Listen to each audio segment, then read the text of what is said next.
মই অভিজিৎ দা আপোনাৰ ওচৰলৈকে আহিছোঁ যে আপুনি সিদিনাখনি খুব উষ্মাৰে কৈছিল যে কি পৰ্যায়ত হৈছে মই অকণমান কেনেকৈ গৈ আছে গোটেই প্ৰচেছটো কি হৈ আছে আদালতৰ হয় এটা দ্ৰুতগতিত আগবাঢ়িছে সেইটো সঁচা কথা আমি সাক্ষীসকলৰ কথা শুনি বা পাব্লিক প্ৰচিকিউটৰৰ কথা শুনি আমি এইটো কথাত আমি বিশ্বাস কৰিছোঁ যে এটা শুদ্ধ পথত ন্যায় গোটেই যাত্ৰাটো গৈ আছে কিন্তু এই যিটো অভিযুক্তৰ অধিবক্তাৰ যিটো কথা সোধাৰ প্ৰক্ৰিয়া সাধাৰণ মানুহ হ'লেতো তাতে অলপ কিং কৰ্তব্য বিমূঢ় হৈ যাব মই আপোনাৰ অভিজ্ঞতাখিনি অকণমান জানিব বিচাৰিম ধন্যবাদ একচুৱেলি মোক যিদিনাখন মাতিলে মই যেতিয়া গ'লোঁ মই কাজিয়া কৰিম বুলিয়ে গৈছোঁ আৰু মোক হাৰাশাস্তি কৰা নাই মই তেওঁলোকক হাৰাশাস্তি কৰিছোঁ মোৰ পুৰণা এটা অভিজ্ঞতা আছে কি ধৰণৰ প্ৰশ্ন আহিছিলে মই কৈ আছোঁ 17 অক্টোবৰ 2017 মোৰ এটা কোৰ্টৰ অভিজ্ঞতা আছে যে তেতিয়া চিফ জাষ্টিছ ৰঞ্জন গগৈ ডাঙৰীয়াই সুপ্ৰিম কোৰ্টত মোক 20 মিনিট গালি পাৰিছিলে আৰু মোক জেলত ভৰাম বুলি কৈছিলে নিৰ্দোষী বিনা দোষত তো তেতিয়াই মোৰ এটা অভিজ্ঞতা এটা হৈছিলে এই কথাখিনি লৈ যিয়ে নহওক সোমোৱাৰ লগে লগে বহুত কেইটা কথা আছে মই ইমানখিনি এতিয়া ক'ব নোৱাৰিম বহলাই চৰিত্ৰ হননৰ কথাটো যিটো কথা কৈ আছে তেওঁলোকৰ এটাই কথা যে জুবিন গাৰ্গে মদ খাইছিল নেকি মোক সুধিছিল মই কৈছোঁ মোৰ আগততো খোৱা নাই আৰু ষ্টেজত যদি তেওঁ মানে খোৱা হেৰি কৰে সেইটো এক্টিং বুলি মই ভাবোঁ মই কৈছোঁ যে এইটো তেওঁৰ এক্টিং কৰে তেওঁ মদ নাখায় কিন্তু আপুনি জানে নে নাজানে অমৃত প্ৰভাই জুবিন গাৰ্গক হোটেলত মদ খোৱালে আৰু মদ খুৱাই পেলাই হেৰি ইয়াতচলৈ লৈ গৈছিলে এই কথাটো ক'লোঁ তাৰপিছত তেওঁলোকে মোক ক'লে যে আপুনি জানে নে নাজানে যে হোটেলখনত যিখন পেন পেচিফিক নেকি হোটেলখনত চিকিউৰিটি এৰেঞ্জমেণ্ট কৰা আছিল মেডিকেলৰ এৰেঞ্জমেণ্ট কৰা আছিল মই তেতিয়া তেওঁক ক'লোঁ আপুনি জানে নে নাজানে ইয়াতচত যে চিকিউৰিটি নাছিল আৰু মেডিকেল নাছিলে মই ওলটাই তেওঁলোকক প্ৰশ্নখিনি কৰিছোঁ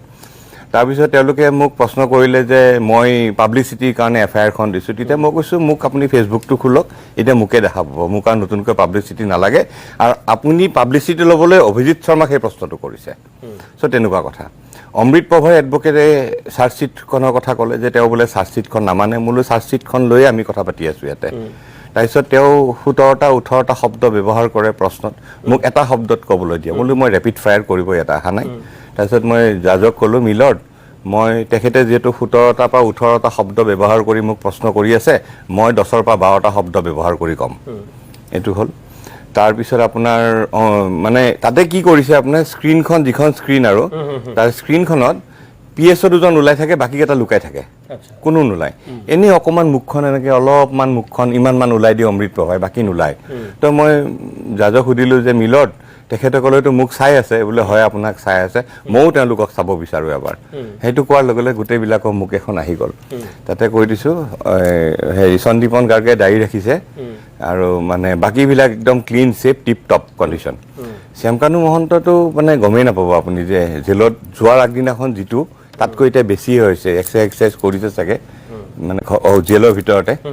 যে একদম টিপ টপ তেওঁলোকৰ কোনো অনুশোচনা নাই একো নাই তাৰমানে একোৱেই নাই তেওঁলোকৰ আৰু এটা কথা ঠিক যে এই যে মানে অপৰাধীবিলাকৰ উকিল যিবিলাক এডভকেট হয় তেওঁলোকৰ প্ৰশ্ন নাই সুধিবলৈ আপুনি চাব এই কথাটো তেওঁলোকৰ প্ৰশ্নই নাই একো সুধিবলৈ এটা কথা ঠিক ফাইনেন্সটো এজন মানুহে কৰি আছে কোনোবা এজনে কৰি আছে আৰু প্ৰশ্নবিলাকো সেইজন মানুহে লিখি দি আছে এজন মানুহে লিখি দি আছে দেই প্ৰশ্নবিলাক দিল্লীৰ এডভকেটজনে হওক বা যোনে নহওক দিল্লীজনেতো মোক 23টা নে 24টা প্ৰশ্ন কৰিছে টোটেল মই 5.5 ঘণ্টা থিয় হৈ আছোঁ তাতে সেইখিনি যায় চ' তেনেকুৱা তাৰমানে ইহঁতৰ কথাটো হ'ল তেহঁত অলৰেডি ট্ৰেপড তেওঁলোকে গম পাই গৈছে যে আমি ফচিলোঁ কিবা এটা কথাত মোক সুধিলে যে জুবিন গাৰ্গে আপুনি কেনেকৈ গম পালে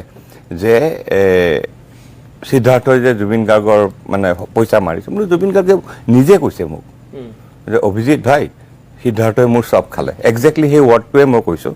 তো জাজে কৈছে খালে শব্দটো লিখিব নোৱাৰোঁ তেওঁলোকে ইংলিছৰ ৰুইণ্ড শব্দটো লিখিছে যিয়ে নহওক একজেক্টলি যিখিনি প্ৰশ্ন কৰিছে তেওঁলোকে মানে আপোনাক তেওঁলোকে তাৰমানে কি কৰে মানে ফচাব বিচাৰে কিন্তু মই আৰু এতিয়ালৈ যিখিনি মানুহে সাক্ষী দি আছে চবেই কিন্তু ষ্ট্ৰং এটা ৰোল প্লে হয়তো আপোনালোকৰ কাৰণে আমাৰ চবৰে কাৰণে যোনে আমি তেওঁলোকক অনুৰোধ কৰিছোঁ আৰু মই সেইদিনা মই আজিও অনুৰোধ কৰিম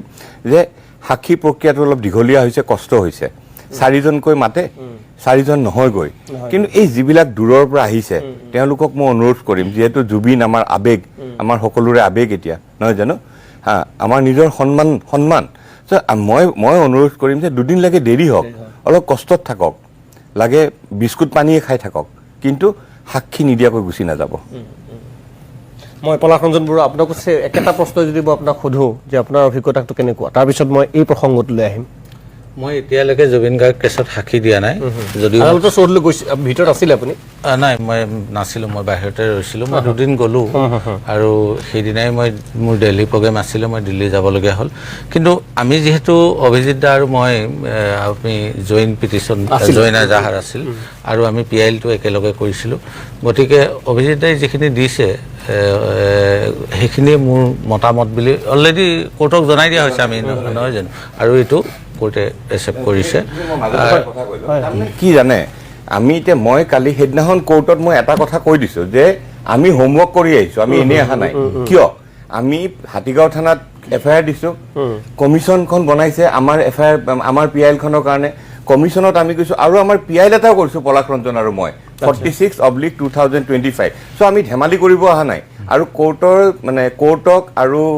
উকিলসকলক মানে বিপৰীত পক্ষৰ উকিলসকলক আমি এটা কথা মই স্পষ্টভাৱে জনাই দিছোঁ যে আমি হোমৱৰ্ক কৰি আহিছোঁ, আমি ধেমালি কৰিব অহা নাই। ত' প্ৰশ্ন কৰোঁতে আমাক ভালকৈ কৰিব।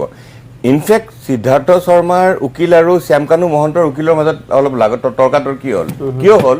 সিদ্ধাৰ্থ শৰ্মাই উকিলে মোক যিমান প্ৰশ্ন কৰি আছে প্ৰত্যেকটো প্ৰশ্নত মই শ্যামকানু মহন্তক টানি আছোঁ। তো শ্যামকানু মহন্তৰ উকিলজনে তেওঁক কৈছে যে আপুনি প্ৰশ্নবিলাক অলপ ভালকৈ কৰিব, মানে মোৰ ক্লাইণ্টৰ ইমেজ নষ্ট হৈ আছে। তেখেতৰ মাজত এটা লাগি যায়। আৰু আমি যিখন এজাহাৰ দিছিলোঁ সেই এজাহাৰখনৰ ওপৰতে কিন্তু গোটেই বেছ কৰি এতিয়া কুৱেশ্যনবিলাক আহিছে, সেইখনেই আটাইতকৈ টপ। আৰু সেইখন এজাহাৰ লিখোঁতে 3 দিনমান আমি ডিছকাছ কৰি হেৰি কৰিবলগীয়া আছে। আৰু যিজন উকিলে ডিব্ৰুগড় এজন উকিলে বনাইছিলে, নাম তেওঁৰ বিজয় পাণ্ডে, নহয় জানো, যথেষ্ট কষ্ট কৰিছে। তাৰপিছত আমি আৰম্ভণি পাই এজাহাৰ দিয়া দিনটোৰ পৰাই আমি বনোৱাৰ মুহূৰ্তৰ পৰাই আমি হোমৱৰ্ক কৰিছোঁ, কাৰণ আৱেগত বহুত এজাহাৰ হৈছে আৰু সেই এজাহাৰবিলাকৰ কিন্তু কাম নাই। ইভেন যিখন ফাৰ্ষ্ট এজাহাৰ দিছিলে মৰিগাঁও, মইতো সেইখন চাইতো আমি অবাকে বাৰু, ক'বলগীয়া নাই। গতিকে আমি একদম প্ৰিপেৰেশ্যন আৰু একদম ল পইণ্ট প্ৰতিটো। আৰু আমি দুইজন অভিজ্ঞ মানুহ আইন আদালতত। তেওঁ যে মই যদিও জুবিন গাৰ্গৰ কেছটোত সাক্ষী দিয়া নাই, মই বহু কেছ সাক্ষী দিওঁ, এতিয়াও মাহে মাহে মই সাক্ষী দিবলৈ গৈয়ে থাকোঁ। CBI কেছতো মই সাক্ষী দি পাইছোঁ, ED কেছতো পাইছোঁ। ইভেন মই EDয়ে মোক যোৱা বছৰ এটা জেৰাত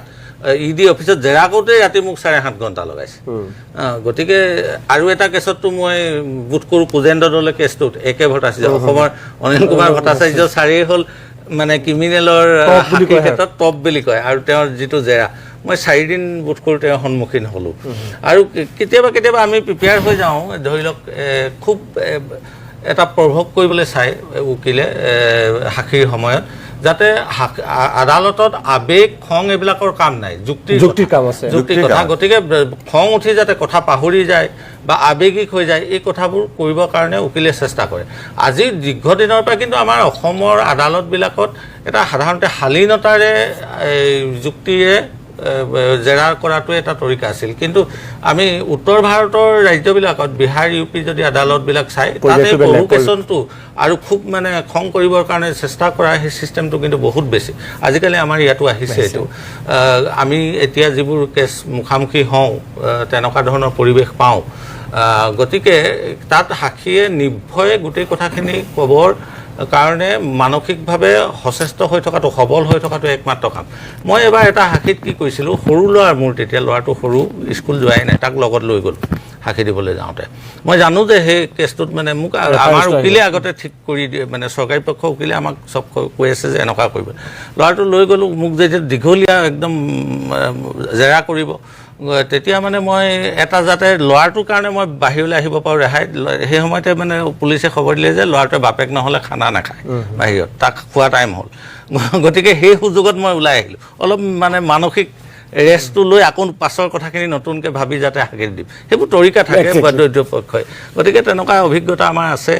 মই এতিয়া এটা কথাটো হ'ল যে আপোনালোকে অভিজ্ঞ বা আপোনালোকে জানে গোটেইখিনি কথা, এনেকুৱা কিছুমান এজাহাৰকাৰী আছে যিখিনিয়ে হয়তো গোটেই পৰিৱেশটোৰ লগত চিনাকি নহয়, তেনেকুৱা মানুহো পাইছোঁ, তেনেকুৱাকো অত্যন্ত বেছি হাৰাশাস্তি কৰিছে। মই এই প্ৰসংগটোলৈকে আকৌ আহিম, কোৰ্টৰ প্ৰক্ৰিয়াটো চলি আছে এইটো প্ৰসংগত।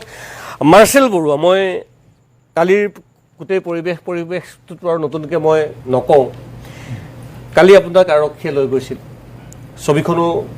সম্পূৰ্ণ হোৱা নাই আৰু কিছু কাম কৰিবলগীয়া আছে তাত। কি ধৰণৰ কথা বতৰা হৈছিল মই প্ৰথমতে যদি সেইটো কথা সোধোঁ যে আপোনাক কিবা প্ৰেছাৰাইজ কৰিছিল আপোনাক কিবা নালাগে বুলি কৈছিল আপোনাক কিবা লাগে বুলি কৈছিল গোটেই পৰিৱেশটো আপোনাৰ মুখেৰে স্পষ্ট হৈ আপুনি ৰাইজক জনাওকচোন তেওঁলোকে বিচৰা নাছিল মই ছবিখন অঁকাটো হয় আৰু তেওঁলোকে যথেষ্ট বুজাইছে কিবা এটা আহিব বুলি ক'লে জাপানৰ কিবা এটা হ'ব কিমান বিলিয়ন টকা দিব ল'ৰা ছোৱালীয়ে চাকৰি পাব ভাল প্ৰজেক্ট এটা হ'ব গৈ আছে মই মানে মোৰ কথাটো এইটো আৰু যে যিয়ে নহওক জুবিনদাৰ ছবিখন আঁকিম বুলি মই ৰাইজক প্ৰতিশ্ৰুতি দিছিলোঁ মই প্ৰতিশ্ৰুতিবদ্ধ আৰু সেইটো মোৰ দায়িত্ব তেওঁৰ ছবি অঁকাটো মই আঁকিমেই সেইটো আৰু এই কিবা যিটো কমৰেড নেভাৰ ডাই এই বাক্যটোক লৈ কিবা প্ৰশ্ন কৰিছিলে নেকি সেইটো অদৰকাৰী কথা এইটোক লৈ কিবা প্ৰশ্ন কৰিব লগা কি থাকিব কিয় পিছত নাহিল কিবা আগত আহিল কথা বতৰাবিলাক চলি আচলতে কথাটো এনেকুৱা মই ছবিখন কমপ্লিট হোৱাই নাই আৰু কালি যিটো পৰিৱেশ হৈছে তাত ছবি আঁকিব শান্তিৰে ছবি আঁকিব পৰা পৰিৱেশ নহয় আৰু মানুহবোৰ গোটেই চাপি আহিছে মোক কাষ পালেহি তেতিয়া মই গুচি গ'লোগৈ আৰু এইটো বিচাৰিছিলোঁ যে উত্তপ্ত পৰিস্থিতি এটা যাতে সৃষ্টি নহওক খুব ধুনীয়াকৈ পৰিৱেশটো ভাল এটা শালীনতা বজাই ৰাখি গোটেই হেৰিটো কৰা হ'ল সেইটো ভাল হৈছে আৰু সেয়াই পিকু বৰগোহাঁই জুবিন ফেন ক্লাবৰ তৰফৰ পৰা যদি গোটেই পৰিৱেশটো মই আপোনাক এইটো কাৰণেই আজি মাতিছোঁ যে শ্যামন্ত গৌতমৰ লগত প্ৰথম কথাখিনি পাতিলোঁ যে আমি পাতিব লাগিছিলে সেইখিনি কথা আচলতে জুবিন গাৰ্গৰ সমাধি ক্ষেত্ৰত কি হৈ আছে তাত কি থাকিব স্কুল কলেজৰ পাঠ্যক্ৰমত জুবিন গাৰ্গৰ গান কবিতা সন্নিৱিষ্ট কৰিব পাৰে নেকি প্ৰণালীবদ্ধভাৱে আমি তেওঁক কেনেকৈ ৰাখিব পাৰোঁ আৰু আমি পাতিব লগা হৈছে তেওঁক চৰিত্ৰ হনন কোনে কৰিছে তেওঁৰ ছবি কোনে মচিছে তেওঁ কি হৈছে কি নাই হোৱা সেইবিলাক কথা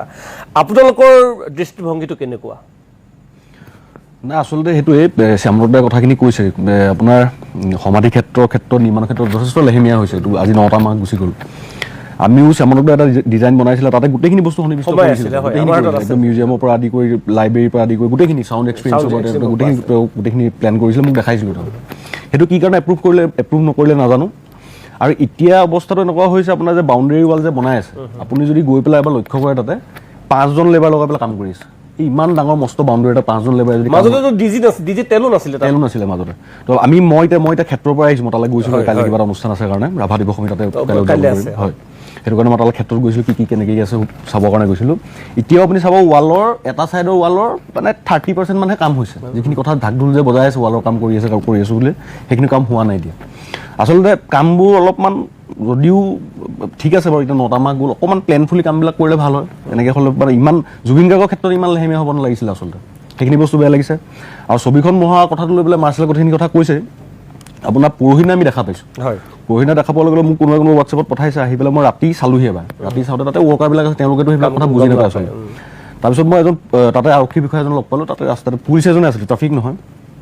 এতিয়া সুধিলোঁ যে কি হৈছে ঘটনাটো আপোনালোকে দেখা নাছিলে নেকি মছজিদতে কৈছে নাই আমি নাছিলোঁ আমি এতিয়াহে ডিউটিত আহিছোঁ তাৰপিছত কালি পৰিস্থিতিটো দেখা পাইছে গোটেইখিনি বস্তু এইটো আচলতে হ'ব নালাগে আৰু ফটোখন দাদা ফটোখন তাৰপৰা যদি মচি দিলেতো গুৱাহাটী বিউটিফিকেশ্যনত কি ইম্পেক্ট পৰিব কথাটো বুজি পাইছে নে ফটোখন থাকিলেনো কি প্ৰব্লেম সমস্যাটো কি নাই তাতেতো বেলেগ প্লাইউডৰ কিবা বেনাৰ লগাই থৈ পোষ্টাৰ লগাই থৈ দিব পাৰে আৰু এইটো স্পেচিয়েল ইনষ্ট্ৰাকশ্যন থাকিব লাগিছিলে ঠিক আছে ৱৰ্কাৰসকলে নাজানে কিন্তু যাৰ আণ্ডাৰত কামটো হৈছে যোন লিগেল অথৰিটি আছে তেওঁলোকে এটলিষ্ট ক'ব লাগিছিল যে এইটো বস্তু স্পেচিয়েল ইনষ্ট্ৰাকশ্যন এটা থাকিব লাগে য'ত জুবিন গাৰ্গৰ ফটো আছে সেইখিনি মচিব নালাগে মই বিৰতি ল'ম বিৰতিৰ পিছতে মই আচলতে এইখিনি গোটেই মানুহখিনি এতিয়ালৈকে মই যাৰ লগত কথা পাতিলোঁ তেখেতসকল বিভিন্ন ক্ষেত্ৰত জড়িত মাৰ্চালে ছবি আঁকিছে শ্যামন্ত গৌতম তাত জড়িত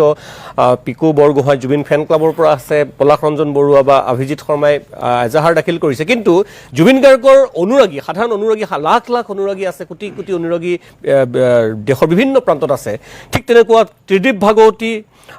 প্ৰিয়ংকা বৈশ্যও তেনেকুৱা অনুৰাগী তেখেতসকলৰ দৃষ্টিৰে মই কথাখিনি জানিব বিচাৰে পিছৰ ফাললৈ পৰিৱেশ পৰিস্থিতিৰ পৰা অলপ পৃথক হৈ গ'লগৈ আমিও মন কৰিছোঁ সেয়া হ'ব নালাগিছিল ছবিখন তাৰ পৰা নোহোৱা হৈছিল আঁকা হ'ল সকলো ৰাইজ ওলাই আহিলে তাতে গোটেই প্ৰক্ৰিয়াটো শেষ হ'ব লাগিছিল আৰু গোটেই এটা পৰ্যায়ত যাব লাগিছিল গোটেই কথাখিনি আপুনি কিদৰে পৰ্যবেক্ষণ কৰিব যে জুবিন গাৰ্গৰ মৃত্যুৰ পিছত এই ধৰণৰ বস্তুবিলাক কি হ'ব লাগিছিল কি নাই হোৱা আৰু বা কি হ'বলৈ গৈ আছে ধন্যবাদ জনাইছোঁ মোক এই কুৱেশ্যনটো কৰাৰ বাবে মোৰ কথাটো হৈছে মই জুবিন অনুৰাগী হিচাপে কৈ আছোঁ সৰুৰ পৰাই জুবিন গাৰ্গৰ গান শুনি জুবিন গাৰ্গ নামৰ সত্তাটোৱে কেনেকুৱা ধৰণৰ কাম কৰিছে সেইবোৰ দেখি শুনিয়ে ডাঙৰ হৈছোঁ আমি বহুত দুখ লগা কথা যে মই এতিয়া নিজে ভাবি আছোঁ এতিয়া কথাবোৰ যেতিয়া ডিছকাছ হৈ আছে আমি কেনেকুৱা ধৰণৰ কথাবোৰ কি কথা আলোচনা কৰি আছোঁ আমি আলোচনা কৰিব লাগিছিলে জুবিন গাৰ্গ আমাৰ কাৰণে সম্পদ হয় জুবিন গাৰ্গে আমাক বহুতো দিছে প্ৰত্যেকজন মানুহে প্ৰত্যেকজন অসমীয়াই জুবিন গাৰ্গৰ লগত নিজকে কানেক্ট নকৰাকৈ থকা নাই বুলিয়ে মই ভাবোঁ আমি আজি আলোচনা কৰিব লাগিছিলে জুবিন গাৰ্গে আমাক যিখিনি দিলে সেই সম্পদসমূহ আমি কেনেকৈ সংৰক্ষণ কৰিব পাৰোঁ জুবিন গাৰ্গ নামৰ সত্তাজনক আমি কেনেকৈ সন্মানেৰে ভালদৰে ৰাখিব পাৰোঁ কিয়নো এনেকুৱা ধৰণৰ সত্তা বহু যুগৰ পাছতহে চাগে আহে আমাৰ মাজলৈ যেনেকৈ আমি যদি চাওঁ শ্ৰীমন্ত শংকৰদেৱৰ পৰা লৈ জ্যোতিপ্ৰসাদ আগৰৱালা বিষ্ণু ৰাভা তেখেতসকলক আমি কেনেকৈ ৰাখোঁ সেইটো আমাৰ ওপৰত সেইটো আমাৰ দায়িত্ব বুলি মই ভাবোঁ কিন্তু আমি জানো ৰাখিব পাৰিছোঁ নিজকে কুৱেশ্যন কৰিছোঁ নিজকে প্ৰশ্নবোধক কৰিছোঁ জুবিন গাৰ্গে অসমৰ কাৰণেই কৰিলে জুবিন গাৰ্গৰ চিন্তাধাৰা প্ৰতিটো সময়ত প্ৰতিটো মুহূৰ্তত কেৱল অসমৰ বাবে আছিলে আৰু অসমীয়াৰ বাবে আছিলে আৰু কেৱল জনতাৰ বাবেই নহয় তেখেত প্ৰকৃতিপ্ৰেমীও আছিলে তেখেতে কি কৰা নাই আমি সেইবোৰ কথা আলোচনা কৰাৰ বাদ দি বেলেগ বেলেগ কিবা কিবা আমি যেন বেলেগ টপিকবিলাকহে ডিছকাছ কৰিব লৈছোঁ তেনেকুৱা ফিল হৈছে আৰু কালি যিখিনি হ'ল সেইখিনিত বহুতে হয়তো কুৱেশ্যন মাৰ্ক কৰিছিলে যিহেতু মাৰ্শ্বেলৰ পোষ্টটো দেখিও ময়ো গ'লোঁ বা তাৰ পোষ্টটো ময়ো ৰিশ্বেয়াৰ কৰিলোঁ বহুতে কৈছিলে বহুতে কুৱেশ্যন মাৰ্ক এটা কৰিছিলে যে কি বহুত বিবাদ হ'ব পাৰে বা বহুত হিংসাত্মক কিবা এটা হ'ব পাৰে তাৰে ল'ৰা ছোৱালীখিনিয়ে বহুত হিংসাত্মক ধৰণে কিবা এটা কৰিব পাৰে বা তেনেকুৱা ধৰণৰ একো দেখা পোৱা নগ'ল মই 2:30মান বজাৰ পৰা 7:30মান বজালৈ সেইখিনি জেগাতে আছিলোঁ মই তেনেকুৱা ধৰণৰ একো দেখিবলৈ পোৱা নগ'ল গোটেইখিনি মানুহ যিমানখিনি তাতে সাঙুৰ খাইছিলে বা একগোট হৈছিলে গোটেইখিনি মানুহে আচলতে জুবিন গাৰ্গৰ প্ৰতি থকা সেই আৱেগ সেই মৰমখিনিৰ কাৰণে আহিছে কাৰো হিংসাত্মক ধৰণৰ একো কৰিবলৈ মন যোৱা নাই আৰু এইটো অনুৰোধ মানে কাক কৰিব লাগে কেনেকৈ কৰিব লাগে নাজানো যিখিনি মানুহে জানে বা যিখিনি দৰ্শকে চাই আছে প্ৰত্যেকলৈ অনুৰোধ আমি এতিয়া চিন্তা কৰাটো দৰকাৰ যে কি জুবিন গাৰ্গৰ সমাধি ক্ষেত্ৰখন কেনেকৈ ভালকৈ হ'ব লাগে তাতে আমি কেনেকৈ ভালকৈ সংৰক্ষণ কৰি ৰাখিব পাৰোঁ তেখেতৰ সৃষ্টি আছে কিমান হাজাৰ গান গাইছে কিমান কম্প'জ কৰিছে সেই প্ৰত্যেকটো গানৰ এটা এটা মিনিং আছে সেইখিনি বস্তু আমি কেনেকৈ ভালকৈ ৰাখিব পাৰোঁ আৰু জুবিন অনুৰাগী হিচাপে জুবিন গাৰ্গৰ যিখিনি ভাল কৰ্মৰাজি যেনেকৈ প্ৰকৃতিক ভাল পায় বা তেখেতে মানুহৰ কাৰণে বহুতখিনি কৰিছে সেইখিনি কাম আমি কেনেকৈ আকৌ নিজে কৰি যাব পাৰোঁ সেইখিনি বস্তুৰ ওপৰত গুৰুত্ব দিয়াটো দৰকাৰ বুলি মই ভাবোঁ আচলতে সমস্যাটো সেইটোৱেই আমি কথা এটা ওলাইছিল যে এটাই জীৱন তাতে এজনেই জুবিন গতিকে সেইজন জুবিন গাৰ্গক যদি আমি মৃত্যুৰ আগত জীৱনকালত বাৰু বহু সমালোচনা হ'ল আমি নিচিনিলোঁ এতিয়াও যদি আমি নিচিনো আমাৰ বিশেষ আৰু ক'ব লগা নাই অসমীয়া জাতিটোৰ অসমীয়া সমাজখনৰ দুৰ্ভাগ্য সেইখিনিতেই